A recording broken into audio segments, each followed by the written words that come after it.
President Magufuli when he says that his hands are tied, that he can't do anything on Zanzibar. Some Zanzibaris ask this question: if he has no such powers, does he not have wisdom to see to it that this impasse is amicably resolved? But Zanzibaris also ask themselves, why did President Magufuli, at the time leading to the rerun of the elections on the 20th March, sent military forces in Zanzibar? Zanzibar was termed as military occupation at that time. And people are asking themselves, why is this? There's no war in Zanzibar. And Zanzibar is very peaceful, but the number of security forces, including the army, the police, security, there were so many. There are some people that said that every 3 or 4 Zanzibaris was protected by one soldier. So the proportion of the security forces versus the population was the highest anywhere in the world. So you find, I think this is just an excuse. When they don't want to act to solve this problem. And I can say that what I feel is that the mainland feel that they have to have a regime in Zanzibar which would dance to their tune. I think that is my conclusion, you see. So I don't believe in that.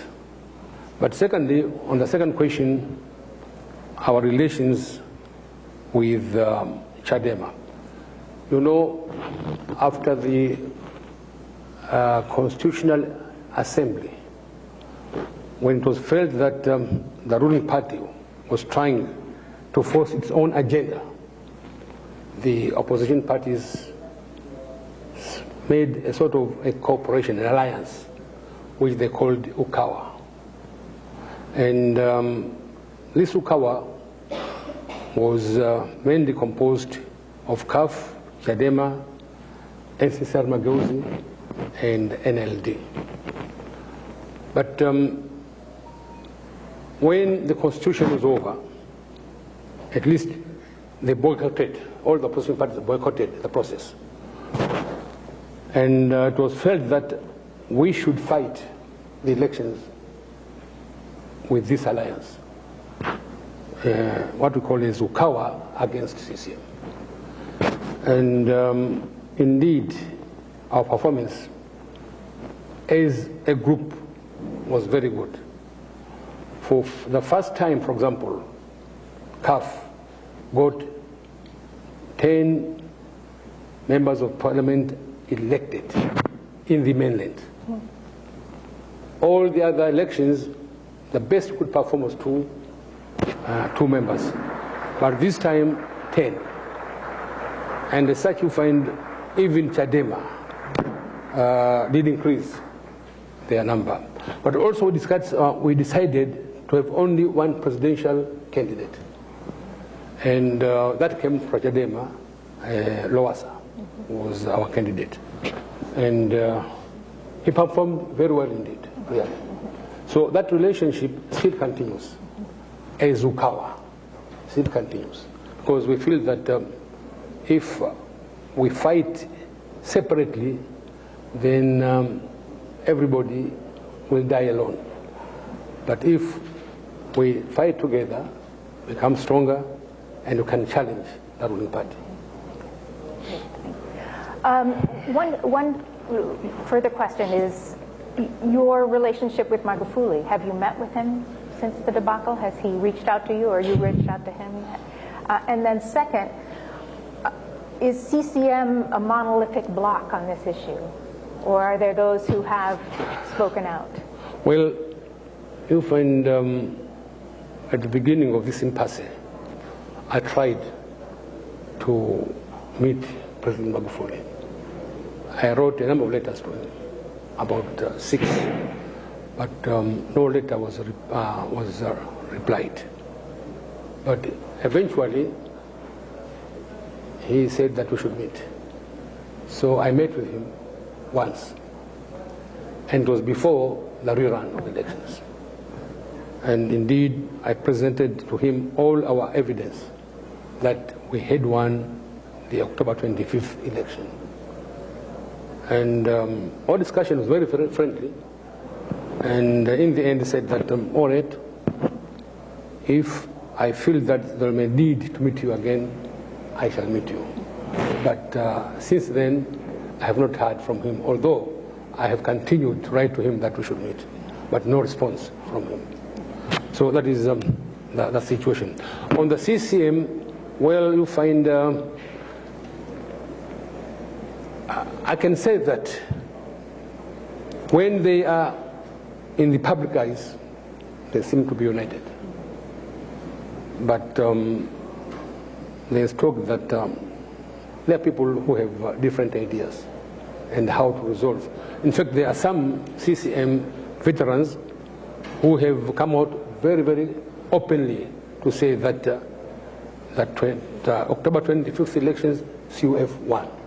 And we should agree to hand over power to them. Otherwise, we are directing this country to a place where nobody can determine. Ambassador Green, I wonder if you have remarks also in terms of kind of what you think the U.S. might be able to do. I mean, where is our best leverage and what are our tools in this situation? Well, first off, let me put all of this in very positive terms. We're speaking in sort of the darker side of it. I think there's a tremendous opportunity for President Magufuli. President Magufuli has taken some important, well-publicized steps to fight corruption, to try to crack down on government waste, and to try to mobilize the economy. I think that he has an opportunity, a statesman-like opportunity, to come in and help produce a result that everyone can point to and believe in. And I think it would be a tremendous boost to his leadership, and it would be a remarkably positive way, still a young president, to get his term underway. So I choose to put these in positive terms. I think there's a remarkable opportunity here for proving that democracy can work. Tanzania is a complicated country. Its constitution is complicated. But I think President Magufuli can take steps to show that democracy is alive, well, and is a core value of its country. And I think that is something that would be a success story, not just for Tanzania, not just in East Africa, but I think something that would be viewed positively all across the continent. Reference was made to Jakaya Kikwete stepping down at the end of his 2 terms, fulfilling the hopes and opportunity of democracy now, I think would extend that story in a very positive way, and again, something that I think we would all look to with great pride. Obviously, I don't speak for the U.S. government. I am former entirely in my status. But again, I think the U.S. government, from what I can tell, is playing a very positive, constructive role. We continue to work on humanitarian issues that are at the core of our foreign policy. I believe we should. I think that's who we are as a people and who we are as a government. I think we should also not shy away from talking about the core value of democracy. And I think it's important to emphasize that democracy isn't simply an American agenda item. Remember why there is a democracy hard hurdle in the Millennium Challenge Corporation guidelines. It's because experience has taught us that for economic growth to be sustainable, for it to realize its potential, Experience tells us there are certain core values that should be brought into the government, and citizen-centered, citizen-responsive governance, we believe, is a key part of that. I think emphasizing that in everything that we do and we say is the most important role that the U.S. government can play. And again, in my estimation, I think Ambassador Childress is not shy from doing that. Thank you. Why don't we open for questions and comments to the audience? No? Yes. Over there. Hello, thank you very much for speaking, Maalim Seif. My name is Brian Weiner with Search for Common Ground. I spent some time in Zanzibar as well, so it holds a very dear place in my heart. But my question is, you mentioned it a little bit in your speech, and I'd like to hear a little bit more about your thoughts on Zanzibar's connection or possible connection to regional violent extremism, and what are the risks, and also what could those actors who are concerned about that issue do with regards to promoting democracy as well in Zanzibar. Thank you. Thank you very much indeed for your question.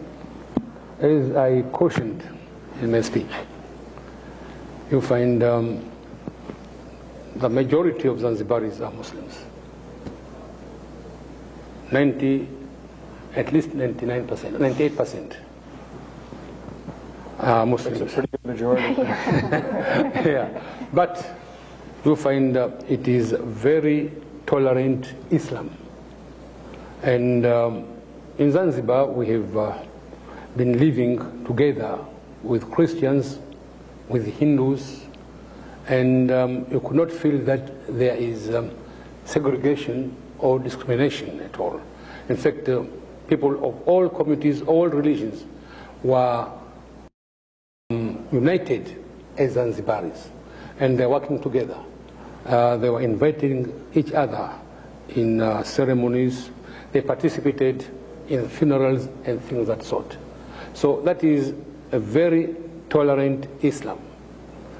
But we have to bear in mind that we have continued with this tolerant Islam because our sheikhs, the Muslim leaders, most of them, they were educated within Zanzibar.